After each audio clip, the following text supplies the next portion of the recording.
ছাত্র জনতার অভ্যুত্থানে গত ৫ আগস্ট শেখ হাসিনা ক্ষমতাচ্যুত হয়ে আশ্রয় নেন ভারতে। ডক্টর মোহাম্মদ ইউনূসের নেতৃত্বে গঠন হয় অন্তর্বর্তী সরকার। দায়িত্ব গ্রহণের পর নতুন সরকার গুরুত্ব দেয় সাবেক প্রধানমন্ত্রীর শাসনামলের গুম, খুন, গণহত্যা, দুর্নীতি ও অর্থ পাচার ইস্যুতে।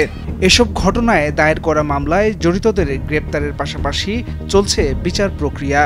এরই মধ্যে আবারও সরব হতে দেখা গেছে পালিয়ে ভারতে আশ্রয় নেয়া শেখ হাসিনাকে।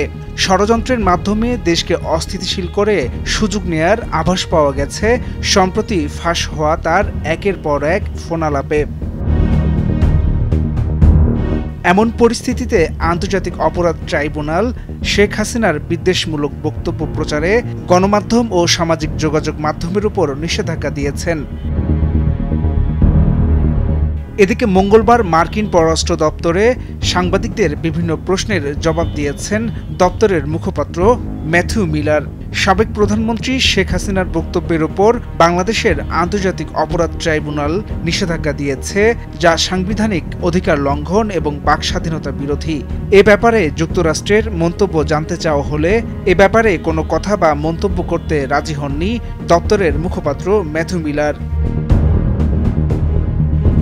ব্রিফিংয়ে প্রশ্ন করা হয়, সম্প্রতি ডক্টর ইউনূসের প্রভাবশালী উপদেষ্টা ও সাবেক প্রধানমন্ত্রী শেখ হাসিনার পতনের মাস্টার মাইন্ড মাহফুজ আলমের পশ্চিমবঙ্গ, ত্রিপুরা এবং আসামসহ ভারতের অংশবিশেষকে নিয়ে সামাজিক যোগাযোগ মাধ্যমে একটি পোস্ট দিয়েছেন। তার এমন বক্তব্য দক্ষিণ এশিয়ার আঞ্চলিক স্থিতিশীলতার জন্য ঝুঁকির কারণ হতে পারে। মার্কিন সরকার এই বিবৃতিটিকে উদ্বেগের সঙ্গে দেখে কিনা এবং আঞ্চলিক শান্তি ও স্থিতিশীলতা বজায় রাখতে এ ধরনের বক্তব্যের বিরুদ্ধে যুক্তরাষ্ট্রের অবস্থান বা দৃষ্টিভঙ্গি কী হবে, ব্রিফিংয়ে এ নিয়েও প্রশ্ন করা হয়। উত্তরে পররাষ্ট্র দপ্তরের মুখপাত্র বলেন, তার এমন মন্তব্যের ব্যাপারে মার্কিন পররাষ্ট্র দপ্তর অবগত নয়। যে ব্যাপারটি দেখেননি তা নিয়ে কোনো কথা বলতে চান না বলেও মন্তব্য করেন মিলার। এর আগে সাবেক প্রধানমন্ত্রী শেখ হাসিনার শাসনামলে বাংলাদেশের সঙ্গে যুক্তরাষ্ট্রের সম্পর্কের তিক্ততা ঠেকেছিল তলানিতে। ১.৫ দশকের স্বৈরাচারী শাসনে হাসিনা সরকারের কর্মকাণ্ডে সবচেয়ে বেশি হস্তক্ষেপ করতে দেখা গেছে যুক্তরাষ্ট্রকে। পড়তে হয়েছে যুক্তরাষ্ট্রের জবাবদিহিতার মুখেও। বাংলাদেশের গণতন্ত্র ও মানবাধিকার পরিস্থিতি নিয়ে প্রায় নানা নেতিবাচক মন্তব্য করতে দেখা গেছে যুক্তরাষ্ট্রের পররাষ্ট্র মন্ত্রণালয়কে। যুক্তরাষ্ট্রের এমন অবস্থানকে একেবারেই পাত্তা দিতে দেখা যায়নি টানা ৪ মেয়াদে সরকার গঠন করে অপ্রতিরোধ্য হয়ে ওঠা শেখ হাসিনাকে।